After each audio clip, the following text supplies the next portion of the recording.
গতকাল শেরপুর উপজেলা জামাত সেক্রেটারি মোহাম্মদ রেজাউল করিমকে বিএনপি সন্ত্রাসীরা কুপিয়ে হত্যা করেছে।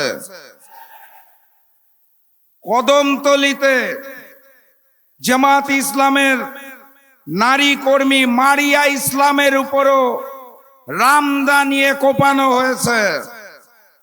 আমিরে জামাত আজকে এখানে উপস্থিত হবেন সেটা জানার পরেও এই কাউরান বাজারের জামাতি ইসলামের নির্বাচনী বুথ পুড়িয়ে দেওয়া হয়েছে। এই বিএনপি ফ্যাসিস্ট হাসিনা পালিয়ে যাওয়ার পর 200-র অধিক হত্যা করেছিল।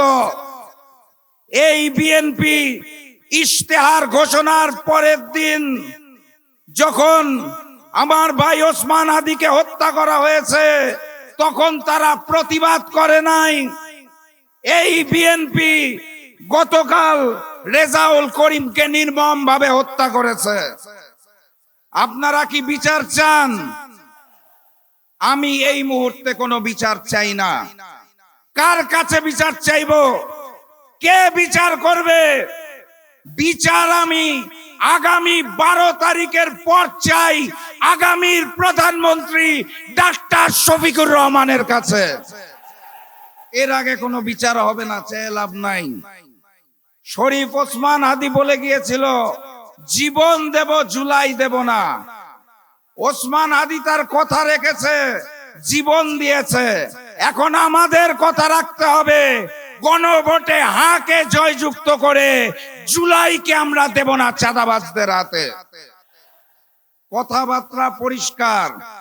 ওই যে কোদাল কাস্তে রামদা নিয়ে যারা আয়োজন চালাচ্ছে ওসব চলবে না। নীরবে যারা সন্ত্রাস চালাচ্ছে, চাঁদাবাজি চালাচ্ছে সব চলবে না। কথা কি বোঝা গেছে? একটা নাম পেয়েছি আমরা, সাইফুল আলম খান মিলন, যার নামেই আছে মিলন। আপনাদের সাথে মিলিত হয়ে ঢাকা 12 আসনকে গড়ে তুলবে ইনশাআল্লাহ। আমাদের কাজ সাধারণ, 12 তারিখ 2টা ভোট দিব, গণভোটে হাকে জয়যুক্ত করতে হবে। ঢাকা 12 আসনে দাঁড়িপাল্লাকে জয়যুক্ত করে আগামীর প্রধানমন্ত্রী ডাক্তার শফিকুর রহমানকে উপহার দিতে হবে। সর্বশেষ কথা, আমরা শান্তি চাই, ইমানদারির সাথে বেঁচে থাকতে চাই, ডাক্তার শফিকুর রহমানের হাতকে শক্তিশালী করতে চাই।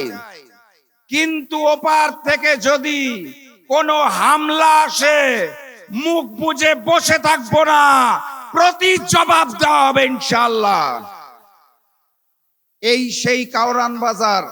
আমি ব্যবসায়ী ভাইদের ধন্যবাদ জানিয়ে যেতে চাই, যারা লন্ডন থেকে আগত নতুন মুফতি দেশে নামার 3 দিনের মাথায় এই কাউরান বাজারে চাঁদাবাজি করতে এসেছিল, যারা তাদেরকে লাল কার্ড দেখিয়ে দিয়েছে। সেদিন থেকে তারা এলাকা ছাড়া দৌড়ের উপর আছে। 12 তারিখেও সন্ত্রাসী চাঁদাবাজদের জন্য লাল কার্ড। গণভোটে হ্যাঁ বলুন, দাঁড়িপাল্লায় সিল মারুন। দেখা হবে ইনশাআল্লাহ বিজয়ে। বিজয়ের পথে যাত্রা শুরু, জীবন অথবা মৃত্যু। আসসালামু আলাইকুম।